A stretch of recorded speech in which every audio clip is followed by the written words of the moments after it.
পাকিস্তানের মিলিটারি একাডেমির এক অনুষ্ঠানে ভাষণ দেওয়ার সময় ভারতকে পারমাণবিক যুদ্ধের হুঁশিয়ারি দিয়ে পাকিস্তানের ফিল্ড মার্শাল আসির মুনির বলেন, পরমাণু শক্তিধর দুই দেশের মধ্যে যুদ্ধের কোনো সুযোগ নেই।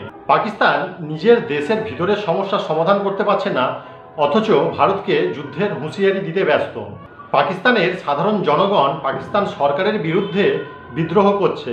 বালুচিস্তানকে স্বাধীন করার জন্য বালুচ লিবারেশন আর্মি পাকিস্তানি সেনাবাহিনীর সঙ্গে যুদ্ধ করছে।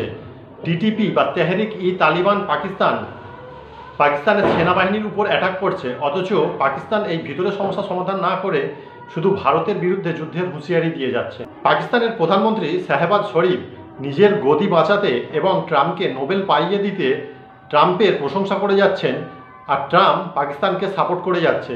আর সেই সাপোর্ট পেয়ে পাকিস্তান ভারতের বিরুদ্ধে যুদ্ধের হুঁশিয়ারি দিচ্ছে। এদিকে ভারতের প্রতিরক্ষা মন্ত্রী রাজনাথ সিং পাকিস্তানকে পাল্টা হুঁশিয়ারি দিয়ে বলেন যে পাকিস্তানের প্রতি ইঞ্চি ভূমি ভারতের ব্রাহ্মস ক্ষেপণাস্ত্রের নাগালের মধ্যে রয়েছে। অপারেশন সিন্দুরের কথা উল্লেখ করে তিনি বলেন, এই ক্ষেপণাস্ত্র তার প্রযুক্তিগত দিক থেকে শ্রেষ্ঠত্ব প্রমাণ করেছে এবং বিশ্বজুড়ে ভারতের প্রতিরক্ষা ব্যবস্থার বিশ্বাসযোগ্যতাকে সুদৃঢ় করেছে। রাজনাথ সিং এবং উত্তরপ্রদেশের মুখ্যমন্ত্রী যোগী আদিত্যনাথ লখনৌতে ব্রাহ্মস অ্যারোস্পেস লিমিটেডের লখনৌ ইউনিটে তৈরি সুপারসনিক ব্রাহ্মস ক্ষেপণাস্ত্রের প্রথম ব্যাচটির উদ্বোধন করে। 200 একর জুড়ে 380 কোটি টাকা ব্যয়ে এই ইউনিট নির্মাণ করা হয়েছিল। রাজনাথ সিং আরও বলেন, এটি সেনাবাহিনী, নৌবাহিনী এবং বিমান বাহিনীর জন্য বছরে 100টি ক্ষেপণাস্ত্র তৈরি করবে।